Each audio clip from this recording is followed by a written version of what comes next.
Здравствуйте! В эфире программа «Фрагменты нашей истории». В этом выпуске мы поговорим об истории курорта Арамхи.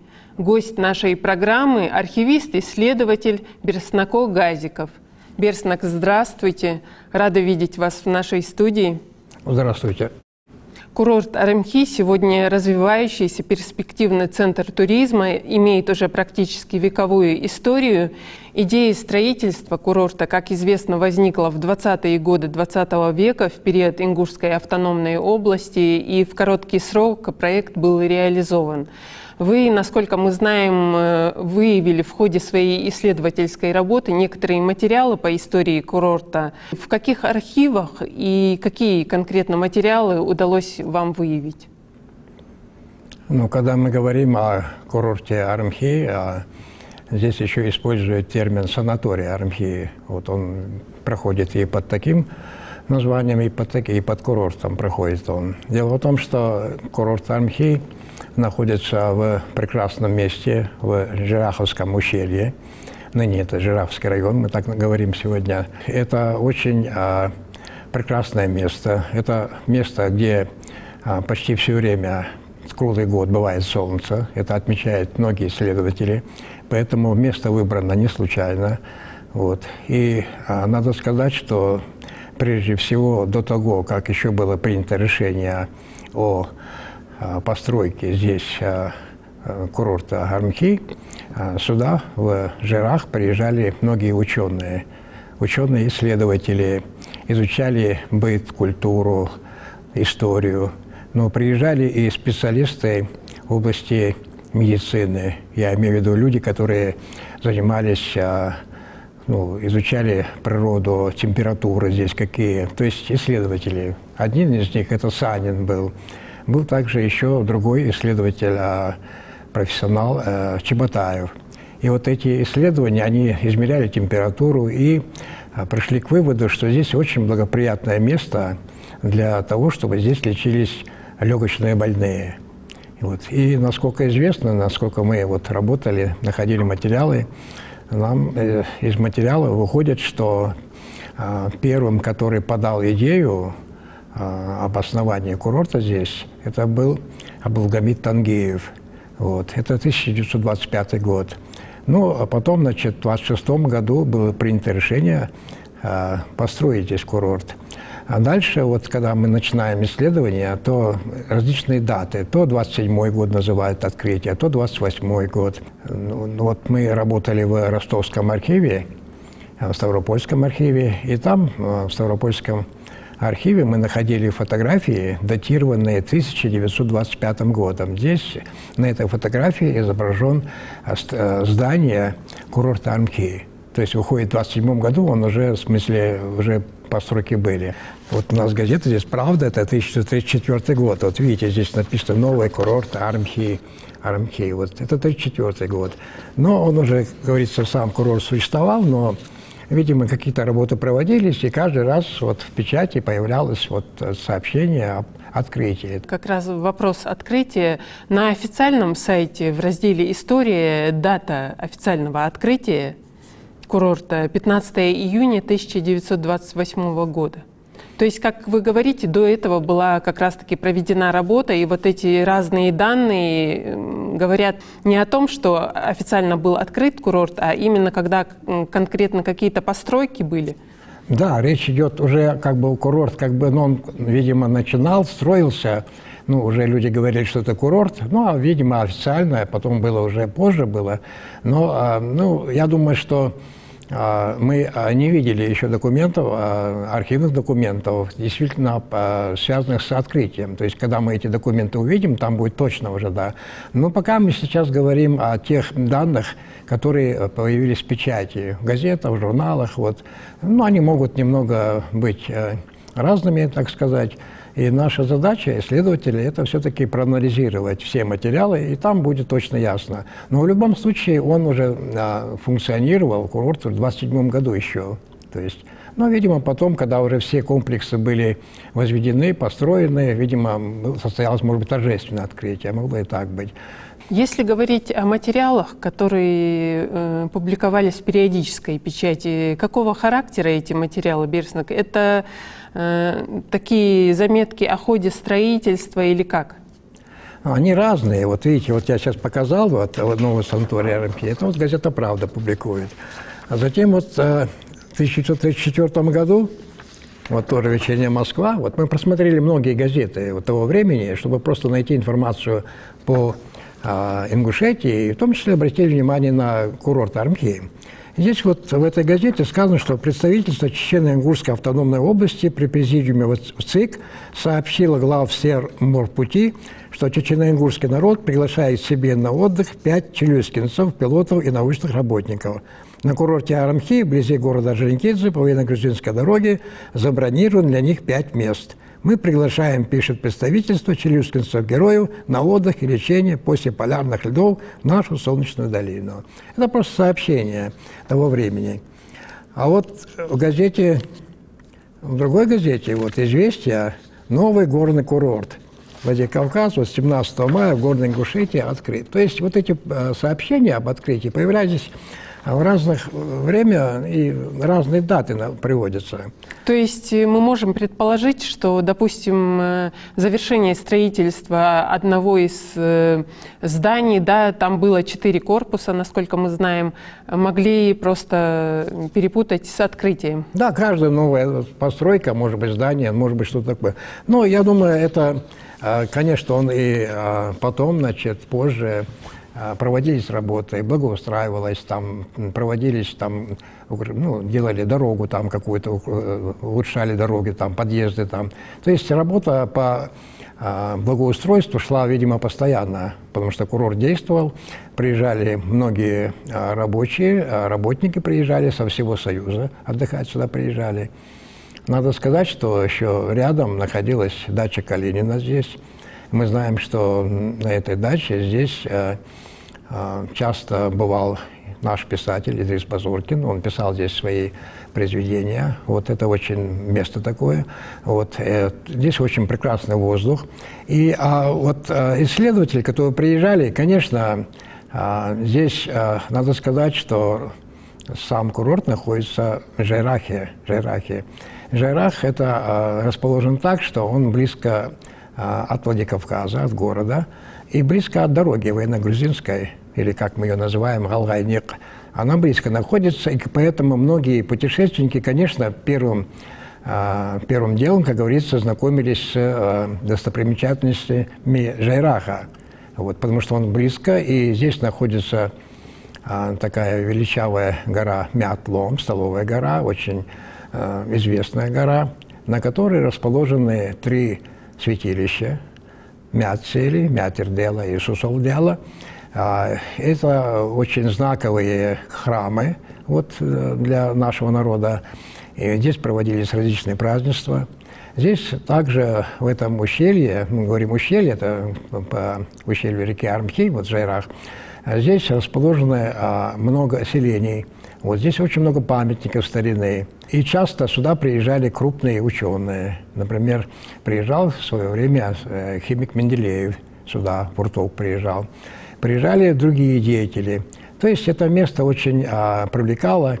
И вот в 20-х годах, в начале 20-х годов, здесь была экспедиция северокавказская, в которую входил Николай Феофанович Яковлев, Леонид Петрович Семенов, Пожидаев, многие другие ученые. И действительно, они здесь нашли очень богатые, так сказать, богатую материальную культуру, делали некоторые раскопки здесь, отметили все это.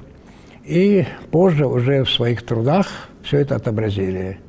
Берснак, если говорить конкретно о времени, когда появилась вот такая информация, и впервые заговорили о том, что здесь может быть построена вот такая лечебница, санаторий, можем мы конкретно сказать, вот с какого времени стали появляться вот такие заметки обратили внимание конкретно на долину Арымхи как место, возможное место для постройки вот такого санаторно-курортного центра.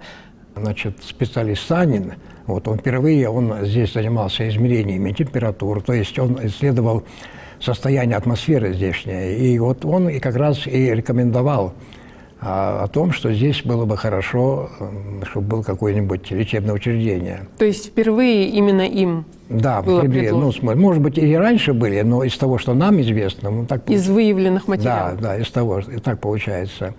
А здесь потом еще были и другие исследователи. Например, был Иосифов, он занимался анализировал состояние туберкулезных больных здесь у нас. Он здесь работал в Ингушетии и в Осетии работал. Ну, все они рекомендовали, отметили, заметили и говорили о том, что хорошо, что если было бы какое-то лечебное учреждение. Поэтому мы считаем, что эти работы легли в основу этих исследователей. Ну, а позже, конечно, когда стало появляться другие работы, стали анализировать жизнь, быт, этнографию, конечно, людей тянуло сюда. У меня один товарищ, он был альпинист, и как-то он говорит, был я на курорте, отдыхал, это где-то 80-е годы, и не мог удержаться от того, чтобы не подняться на Столовую гору, находясь на курорте. И мне понадобилось 4 часа, прямо от курорта до самой вершины. То есть, с одной стороны, люди приехали лечиться, и в то же время хотелось, конечно, посетить места. Ну, если смотреть по информации, по источникам того времени, эту местность даже называли русской Швейцарией. Да, надо сказать, мы сейчас принесли здесь, у нас разные публикации. Смотрите, мы говорили о Чеботаеве. У него публикация «Санаторий в горах Ингушии». И в этом издании, он дает здесь анализ, мы сейчас не будем об этом говорить, в том числе здесь есть и видите, корпус, один из корпусов курорта Арымхи. Здесь много информации, здесь, посмотрите, тут еще, посмотрите. То есть это мы в этой книге у него находим такие публикации. Материалы по истории, нашей ингушской истории, в частности, по истории Жейраха, курорта, они находятся в разных местах. Одни из некоторых фотографий мы брали в Ставропольском архиве, в Ставропольском музее брали. Это 1927 год. Как раз эти постройки, которые мы показали, они датированы 1927 годом в музее в Ставрополе.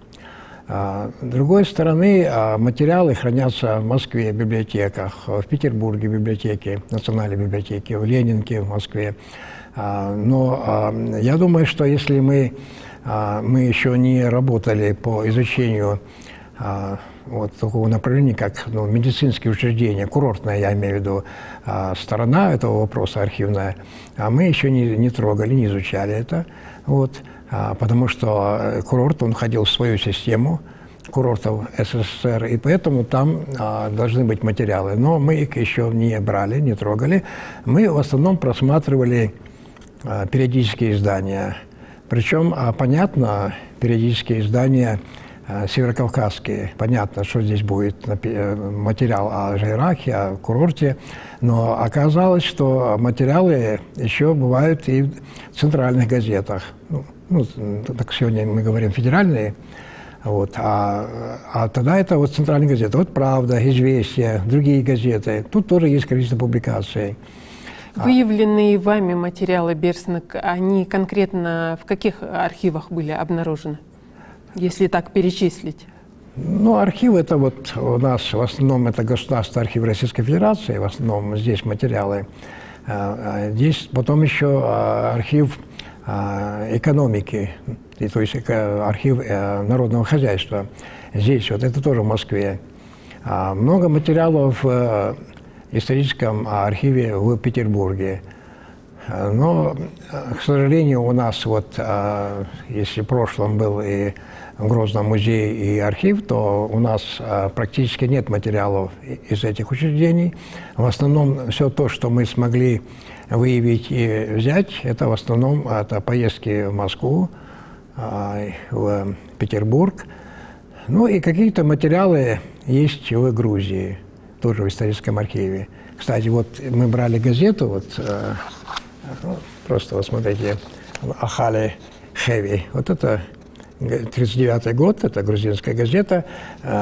И вот в этой газете, вот смотрите, здесь фотография, и написано здесь Марьям Цурова из Балты. То есть вот это жительница Балты, ингушка, Цурова Марьям. Это вот она, вот материал о ней на грузинском языке опубликован в грузинской газете Ахали Хеви. Вот. То есть материалы могут быть в разных местах быть. Это не было специально такой поиск по курорту, не было он. Это просто мы искали материалы вот, по Жайраху, и в том числе там какие-то моменты, какие-то материалы находили. Вот, но одна из вот таких крупных работ, вот, более современная, это вот работа Эндербиева, вот смотрите, санаторий Армхи. Но здесь надо сказать, что мы видим, что все-таки он хоть и написал книгу, но многие вопросы он не проработал здесь. Здесь как раз нет точной даты, нет вот этих вопросов. Хотя в целом рассказывается о курорте, там, о том, как развивался курорт. А насколько я знаю, вот это всеми вопросами, связанными с медициной, с медицинской, ну, исследованием медицины нашей ингушской и связанной с курортом занимался Башир Чахкиев. Вот. И по рассказам старших, многие материалы, которые собирал Башир Чахкиев, были использованы Эндербиевым в своей работе. Вот. Это связано не только с этой работой, а еще вообще с вот, системой здравоохранения. Башир Чахкиев собирал материалы в свое время, в 60-х годах, в начале 60-х годов. Берснак, если разбить выявленные вами материалы по периодам, если взять период до депортации ингушского народа, вот конкретно в общем, какие материалы вам удалось выявить? Их много. Смотрите, вот смотрите, это 2027 год. Посмотрите, вот это древний пещерный храм Нижний Мясцел. Дело в том, что этот храм, это рисунок 1027 года, он существует и сегодня. Ну, немножко он руинирован, но он существует. Но дело в том, что о нем не было никакой информации. То есть знают, что вот есть такой вот постройка древняя, а что это, как нет. Мы обнаружили материал в газете, 27 год, где дано описание и назначение этого храма, и название храма Мясцели, Нижний Мясцели. Если мы сейчас говорили, что на Столовой горе находится 3 храма, а этот храм уже 4-й, но он находится у подножия Столовой горы, не на самой вершине. Вот. Ну, есть еще, сохранился он как бы более-менее, но просто люди не в курсе. Вот. Поэтому есть другая работа, например, вот, труды секции археологии, это 1928 год. Вот. Здесь вот очень замечательная статья Семенова «Эволюция ингушских святилищ». Здесь как раз описывается вот это все, о чем мы говорили. Об истории местности. О местности, да, Жайраха, ну, о памятниках и так далее. И вот в 1927 году здесь побывал крупный профессор Бороздин. Вот в газете «Известия», вот это 27 год, он опубликовал, значит, статью по аулу Горной Ингушетии. Статья это хороший был исследователь. Берснак, если говорить конкретно о курорте, именно о санатории Арымхи, вот материалы в период до депортации ингушского народа, выявленные материалы, какие они дают сведения, вот то, что вам удалось выявить? Ну, в основном это в целом цельные. Вот смотрите, мы еще сказали, вот другая работа Милин и Чеботаев, «Солнечная долина Армхи». Вот посмотрите. Для того, чтобы рассказать, здесь они, видите, дают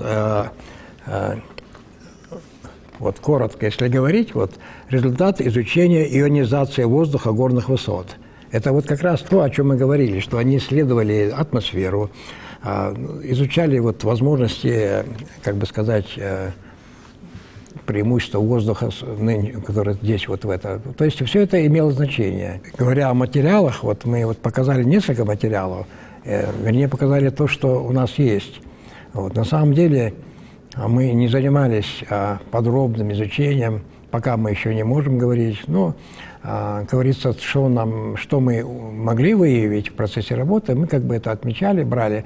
Но я уже говорю, что нужна специальная работа, нужна специальная командировка, нужна посмотреть на все со стороны. Порой, смотрите, бывает как. Я, например, в 2012 году был в Берлине и работал в Гумбольдт-университете в библиотеке. И там, значит, в гардеробе встретил женщину, немка. Она, значит, переехала из Казахстана в Германию. Вот, и одновременно говорила и на немецком, и на русском языке. И когда мы с ней поздоровались, она говорит: «О, это вы же ингуш?» «Да, я ингуш». «А вы знаете, говорит, мой муж работал в Жайраке врачом в Армхах, в курорте».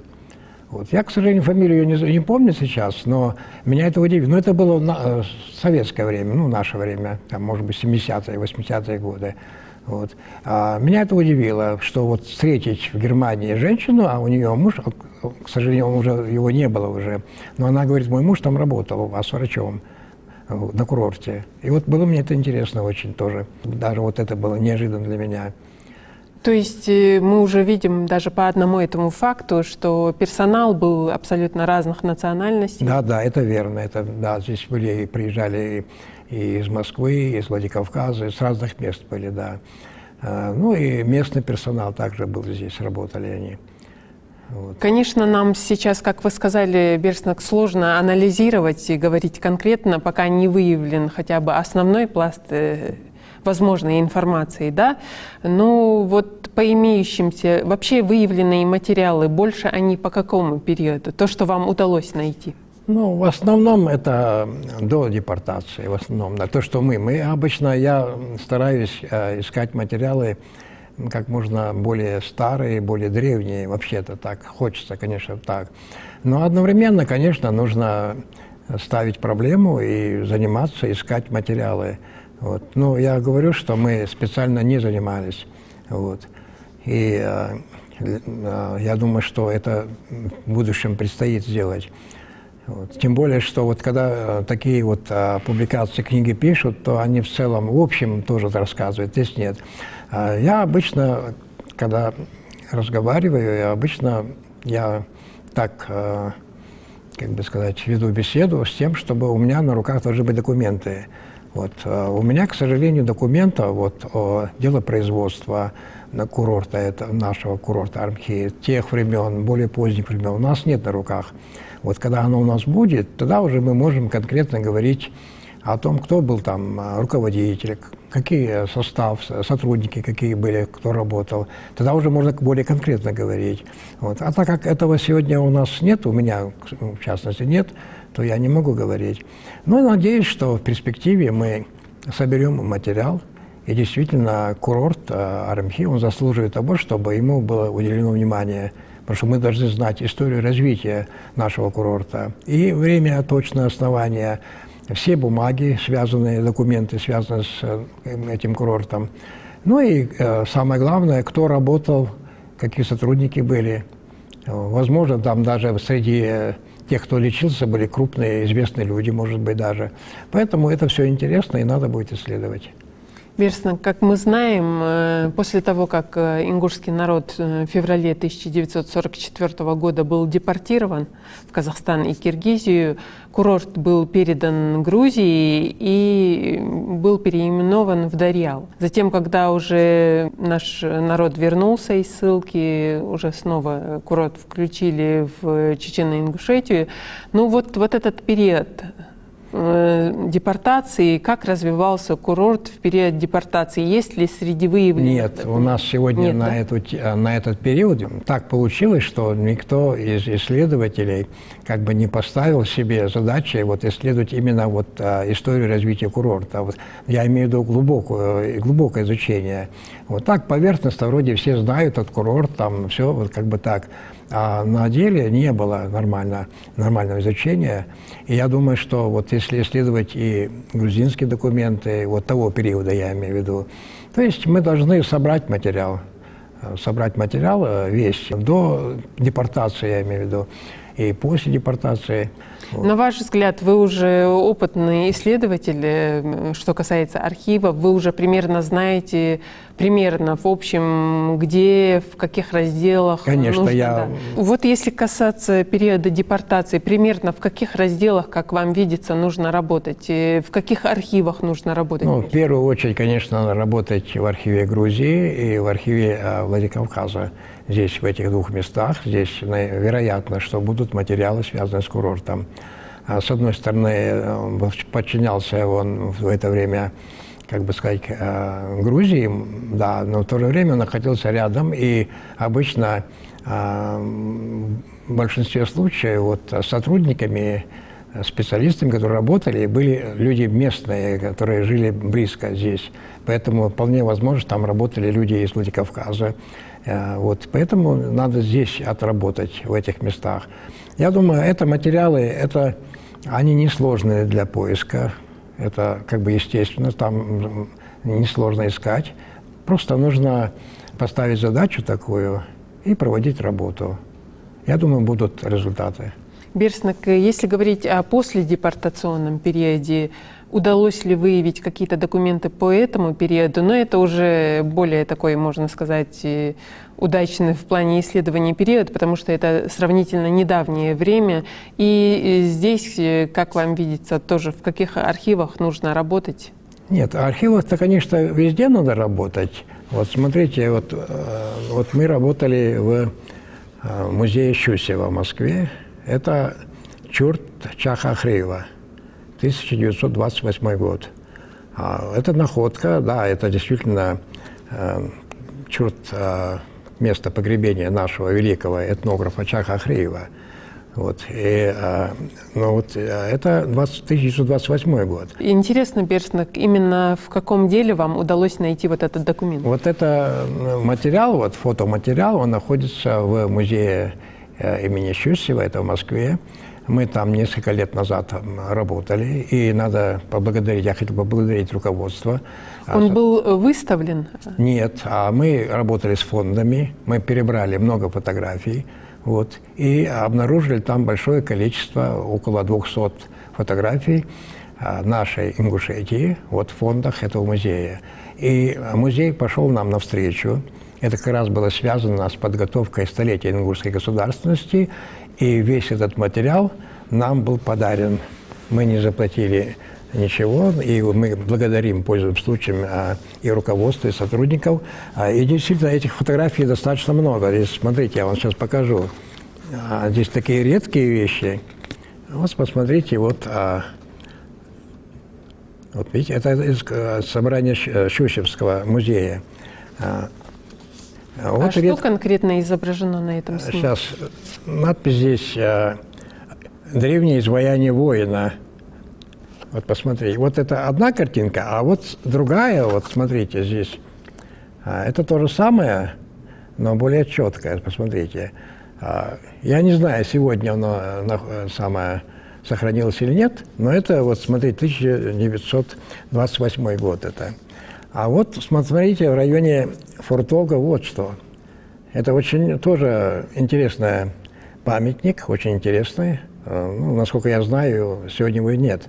Но тоже очень интересно, это говорит о нашей истории. И вся это вот собрание из музея Щусева. Но помимо... Вот мы говорили, вот смотрите, о курорте. Вот смотрите, 1927 год, это вот в Ставропольском музее. Вот как раз 27 год, а вот смотрите, корпус, какой-то корпус, здесь с верандой. Вот.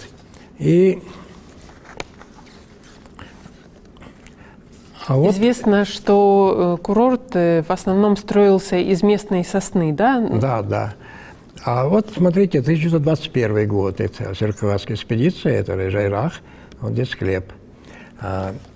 И вот другая фотография, смотрите, это дом-музей Гапура Ахриева. Но уже позже, вот вы говорите, позже как, а позже, смотрите, здесь вот 1970 год, Жайрах. Но я почему это показываю? Потому что мы не смогли узнать этих людей. И, может быть, кто-то увидит этих людей, и, может быть, узнает, кто есть кто. Вот. Это экспедиция Кобычева в Ингушетию в 1970 году. Но здесь вот он также здесь дал фотографию села, но здесь удалось выяснить, это селение Хули. Я там был в Хули, вот они, ребята, помогали, я там отмечал даже чьи-то постройки. Ну, здесь вот смотрите, вот книга Хаджимурат Мугуев. Вот здесь книга, здесь по истории Ингушетии, 1931 год. Здесь в том числе он описывает курортную зону, курорт Армхи описывает.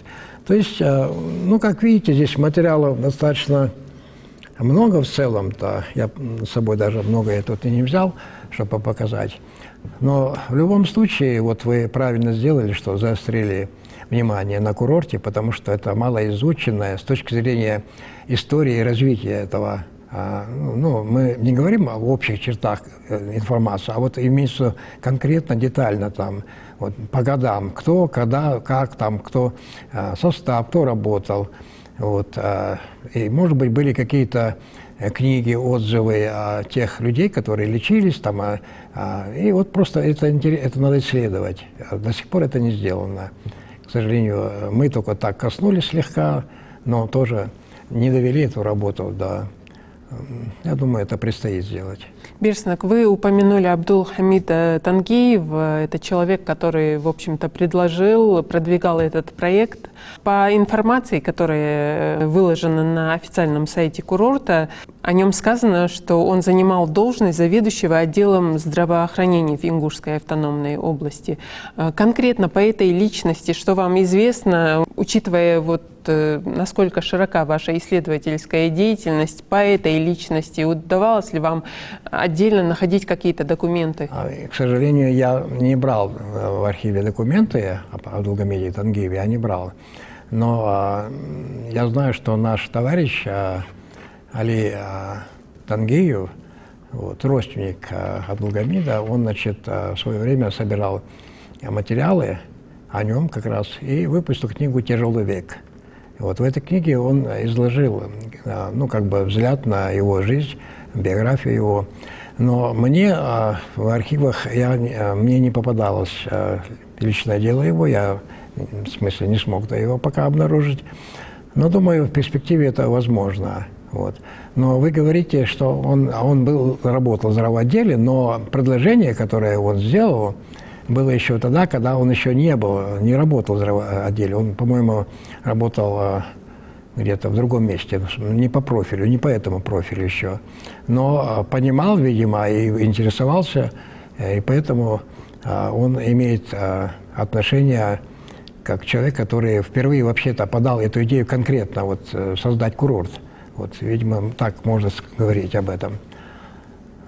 Ну, а что касается... Конечно, были у нас, ну, надо было еще и записывать, беседовать с людьми, которые знали его. Вот, к сожалению, мне это не удалось.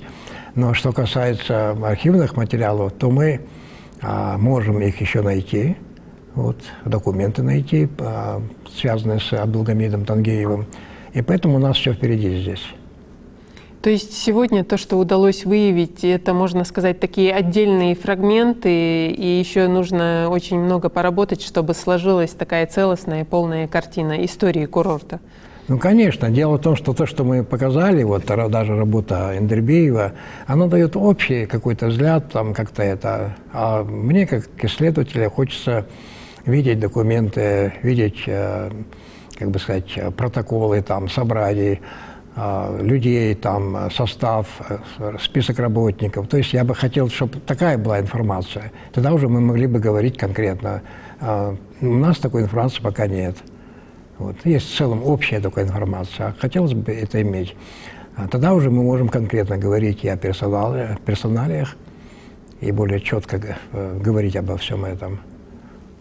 Берснак, в основном, как вы сказали, материалы, которые вам удалось выявить, они относятся к периоду до депортации ингушского народа, да, то есть до 40-х годов. По этим документам, материалам вообще, что можно сказать о значении, которое имел курорт тогда, в тот период? Ну, значение в том, первое значение, это люди лечились там, укрепляли свое здоровье. И причем это здесь лечились не только местные люди, а приезжали даже со многих уголков. Вот, поэтому он имел значение хотя бы только то, что люди укрепили здоровье, лечились здесь, это уже хорошо. То есть даже не на местном уровне, а уже в масштабах страны? В масштабах страны, да, потому что значение. Он как курорт прогремел на всю страну. Мы же вот видим публикации в «Правде», в «Известиях», что это известный курорт был. Вот. И таких курортов в горной зоне у нас тогда вот в Советском Союзе было немного. Поэтому это другое дело, что надо было развивать его, надо было, ну, как бы сказать, совершенствовать его. Это другое дело, но факт, что он послужил улучшению здоровья населения страны нашей, я имею в виду, потому что на протяжении многих лет же приезжали. Вот, поэтому оказало свое влияние и имело свое значение, хорошее значение, я имею в виду.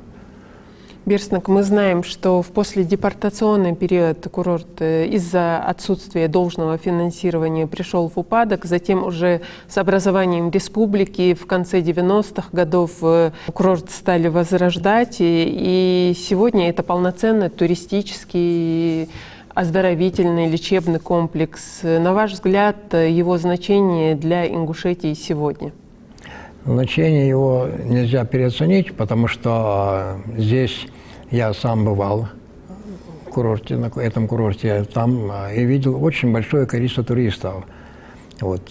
Здесь, помимо того, что здесь люди улучшают свое здоровье, здесь укрепляют, здесь, значит, проходили различные мероприятия российского масштаба, крупные мероприятия проходили. И здесь он сегодня притягивает многих людей.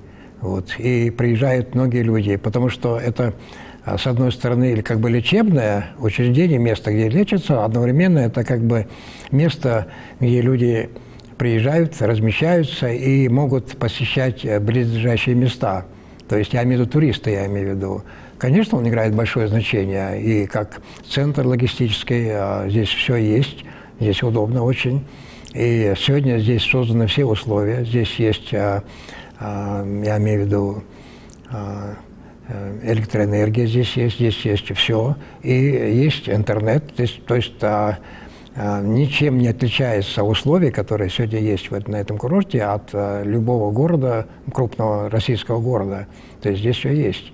Поэтому, конечно, приехав сюда, люди могут отдохнуть, укрепить здоровье, познакомиться с природой, с жизнью, бытом людей. Это прекрасное место.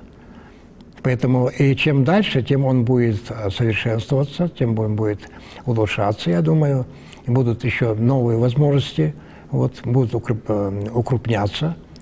И нас ожидает вообще не только здесь местные жители, но и приезжие. Много будут людей приезжать. То есть поток туристов будет все больше и больше, я думаю. Вы, как исследователь, для себя уже видите конкретно, в каком направлении, в частности, касаясь истории курорта, нужно работать, Берснак? Вообще в планах, есть ли у вас в планах? Вот вы начали вот эту тему говорить о курорте, и мне здесь обычно по многим направлениям мы отработали, достаточно неплохо отработали, а вот что касается курорта, мы не доработали. Поэтому, конечно, учитывая и наш разговор, учитывая ситуацию, нам придется обратить особое внимание на историю курорта и сделать все, чтобы мы в дальнейшем уже какой-то другой передаче уже говорили на основе вот документов, то есть чтобы у нас был большой, так сказать, фонд, так сказать, литературы, информации о нашем курорте, и тогда мы можем говорить более конкретно. Если говорить о конкретных шагах Берснак в этом направлении, на ваш взгляд, какие архивы вот поэтапно нужно изучить? Как поэтапно должно вообще проводиться исследование? Ну, вы знаете, с одной стороны, мы отметили, что это надо работать в Государственном архиве Российской Федерации, в Москве работать надо. Но по опыту знаю, что порой, как бы найдя какой-то документ, какой-то материал, оно дает тебе пищу, и ты уже можешь изменить подходы, которые у тебя были прежде, но документ тебя может повести совсем в другую сторону. И могут открыться такие вещи, такие документы, которые как бы ты до того и не думал, что могут быть. Порой так бывает. Вот. Может быть, где-то в каком-то месте могут осесть документы, которые должны, по идее, быть в другом каком-то городе или там где-то в другом архиве. Порой и так бывает. Поэтому все зависит от того, когда ты будешь работать. Конечно, обычно хорошо, если ты поехал в один архив и там все нашел. Но на практике так не бывает. Не бывает. Почему? Поэтому приходится ехать сначала в один архив, потом идут следы в другой архив, потом еще. И вот так вот надо щупать, нащупывать и работать. А мало исследователей, которые занимаются вот исследованием истории курорта. У нас, я имею в виду, здесь. Поэтому предстоит кому-то заинтересоваться этой темой. Берснак, мы благодарим вас за участие в программе, за то, что ответили на наши вопросы. Большое спасибо. Также благодарим за внимание наших зрителей. Напоминаем, что этот выпуск был посвящен истории курорта Арымхи. Спасибо, что были с нами. Всего вам доброго.